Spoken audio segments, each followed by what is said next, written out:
మీ business ఏదైనా మీ ఊర్లో promotion చేయాలంటే అది సుమన్ టీవీతోనే సాధ్యం. ఇప్పుడే సంప్రదించండి.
పార్టీ 14 సంవత్సరాల్లో మన యువ ముఖ్యమంత్రి గౌరవనీయులు జగన్మోహన్ రెడ్డి గారు అనేక ఆటపోట్లని ఎదుర్కొని ఈరోజు పార్టీని అధికారంలోకి తీసుకొచ్చిన సందర్భంలో మన గౌరవనీయులు వైఎస్ఆర్ కాంగ్రెస్ పార్టీ అనుభవించి 13 వసంతాలు కంపెనీ చేసుకొని ఈరోజు 14 వసంతాలు అడుగు పెడుతున్నాం.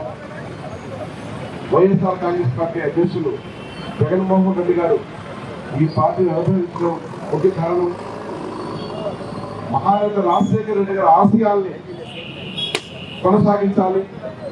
ఆంధ్రప్రదేశ్ ప్రజలకి రాజశేఖర రెడ్డి ఏదైతే కళలు కన్నారో ఆ కళల్ని ముందుకు తీసుకుపోవడానికి వారి ఆశయాలను ముందుకు తీసుకోవడానికి అనుభవించిన పార్టీ వైఎస్ఆర్ కాంగ్రెస్ పార్టీ.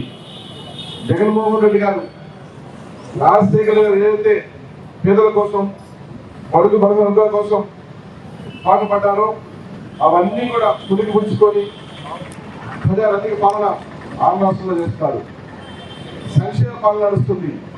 రాజశేఖర రెడ్డి గారు పేదల కోసం ఒక అడుగేసి జగన్మోహన్ రెడ్డి గారు పేదల కోసం 4 అడుగులు ముందుకు చేస్తూ రాజశేఖర రెడ్డి గారిని కల్పిస్తూ ఈ రాష్ట్రాన్ని పరిపాలిస్తారు. రాజశేఖర రెడ్డి గారిని చూసాం. ఆ రాజ్యంలో సర్వ జీవరాశులు సంతోషంగా ఉంటాయి. ఇప్పుడు జగన్మోహన్ రెడ్డి గారి రాజ్యంలో సర్వ జీవరాశులు కులాలకి మతాలకి ప్రాంతాలకి రాజకీయాలకు అతీతంగా సంక్షేమ పాలన ఆంధ్రప్రదేశ్ ఉంటుంది. ఎవరైనా అర్హత ఉండే చాలు సంక్షేమ పథకాలు వస్తుంది. పేదోడు 3 పూట్ల భోజనం చేసి ఆరోగ్యంగా ఆనందంగా బ్యాంక్ బ్యాలెన్స్ తోని మంచి ఇంట్లో సుఖంగా నిర్మిస్తున్న ప్రభుత్వం అంటే జగన్ ప్రభుత్వం. మనం అందరం కూడా వైఎస్ఆర్ కాంగ్రెస్ పార్టీ అందరం కూడా ఎవరైతే ఉన్నామో అందరం కూడా కలిసికట్టుగా పనిచేసి రాబోయే ఎలక్షన్ లో కందుకూరు కాన్స్టిట్యున్సీలో వైఎస్ఆర్ కాంగ్రెస్ పార్టీ జెండా ఎగరేయడంతో మనం అందరం ముందున్నారు.